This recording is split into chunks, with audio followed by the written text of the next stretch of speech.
Akizungumza na wanahabari katika hospitali ya rufaa ya kanda ya Kusini, mama huyo ameeleza hali aliyopitia katika kipindi cha ujauzito wa watoto hao, ambapo ameongeza kuwa hali ya kipato chake ni duni ukilinganisha na uhitaji wa watoto, huku akiiomba serikali ya awamu ya sita chini ya Rais Dr. Samia Suluhu Hassan kumshika mkono katika kufanikisha malezi ya watoto hao. Safari yangu ya ujauzito ilianza tangia mwezi wa kwanza mpaka nakuja kugundulika na mapacha watano. Niligundulika nikiwa na miezi mitatu. Kwa safari yangu tangia nimefika hapa, maana nimefika hapa ujauzito ukiwa na wiki 18 inaenda 19. Nilipata mapokezi mazuri ambayo siwezi kuelezea kwa kila muuguzi anayefanya kazi hospitali. Malezi na kwenda kuelea watoto kwa upande mwingine ni kwa sababu watoto watano si mchezo. Upande mwingine ni ngumu kidogo, kutegemea na kipato cha baba, kwa sababu mimi mwenyewe saizi control labda naweza nikafanya kazi kwa karibu, sio rahisi. Ina maana tutakuwa tunategemea mkono mmoja, na yeye kipato chake hakitoweza kukidhi. Naiomba serikali ya awamu ya sita, Mama Samia Suluhu Hassan, kokote uliko ukisikia hii sauti yangu, yeye ni mwanamke kama mimi, na yeye ni mama pia. Niliyoyapitia mimi anayajua. Naomba aniunge mkono au atunge mkono mimi pamoja na mume wangu, atusaidie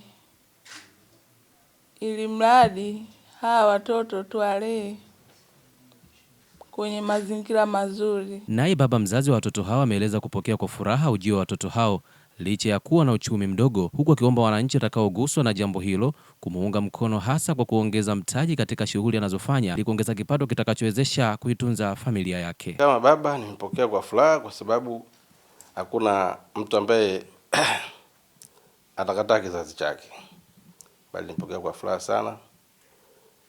Hata kama hali sio nzuri, lakini nimelipokea kwa furaha sana. Yoyote atakayeguswa na hili, kama ataonyesha mchango wake wa kusaidia hili, basi tunashukuru, itakuwa ni jambo la heri kwa sababu ya kuboost familia ili iweze kufika malengo ambayo tunatarajia. Kwa kila mmoja ambaye alikuwa hapa anatamani familia ione ikiwa bora na inakuwa kwa afya nzuri. Kikubwa zaidi, kama ningesapotiwa katika shughuli zangu ambazo ninazozifanya ya kupata mtaji, kwa sababu huko tunakushughulika katika shughuli zangu, kwa kweli tunahangaika katika shughuli ambazo tunapata riziki ili usihangaike kwa niaba ya kutamani cha mtu, lakini kipato ni kidogo sana. Kwa hiyo kama leo ningepata wadau ambao kuni boost katika kipato ili nikaenda kuongeza uzalishaji katika shughuli zangu, nikawa angalau hata kinachopatikana ili kiwe kinasaidia kulea hii familia, ingekuwa ni jambo la maana sana. Daktari wa masuala ya uzazi katika hospitali ya rufaa kanda ya Kusini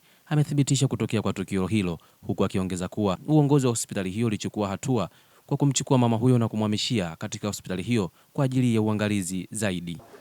Siku 2 zilizopita hapa hospitali ya kanda tumebahatika kufanya operation na kumzalisha mama mjamzito watoto 5. Tukazungumza na familia. Baada ya kuzungumza na familia, tukakubaliana kwamba mama sasa tumhamishe aje hospitali, mimba ikiwa na wiki 27.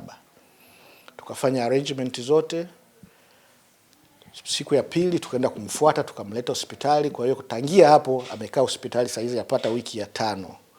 Mpaka jana tunamfanyia upasuaji. Akiwa hapa tukafanya vitu mbalimbali kuhakikisha kwamba afya ya mama inakuwa vizuri, lakini na watoto nao wanakuwa vizuri. Kuna dawa ambazo kwa tunaendelea kumpatia kwa ajili ya kuhakikisha mapafu ya watoto yanakomaa vizuri, lakini pia na mama afya yake inaendelea vizuri, na tulikuwa tunafanya ultrasound kila baada ya wiki moja kuangalia maendeleo ya mtoto. Tunashukuru Mungu, upasuaji ulienda salama. Tukaweza kumzalisha mama kwa njia ya operation, akapata watoto 5 na watoto wote 5 wanaendelea vizuri. Kati ya hao watoto 5, watoto 4 ni wa kiume na mtoto mmoja ni wa kike. Mpaka sasa hivi tunavyozungumza, leo ni siku ya 2 baada ya upasuaji. Mama anaendelea vizuri, anatembea, anaenda kunyonyesha watoto wake. kwa sababu watoto wako kwenye chumba maalum cha uangalizi, lakini pia watoto wote 5 wanaendelea vizuri na wako chini ya uangalizi. Kufuatia kuzaliwa kwa watoto hao kunaifanya familia ya Bwana Saidi Hamisi na Bi Furaha Chilambo kuwa na jumla ya watu 9 wakiwemo watoto 7 ambao wamebahatika kuzaa pamoja. Kutoka Mtwara, Heri Abdallah bin Chivihi, EA.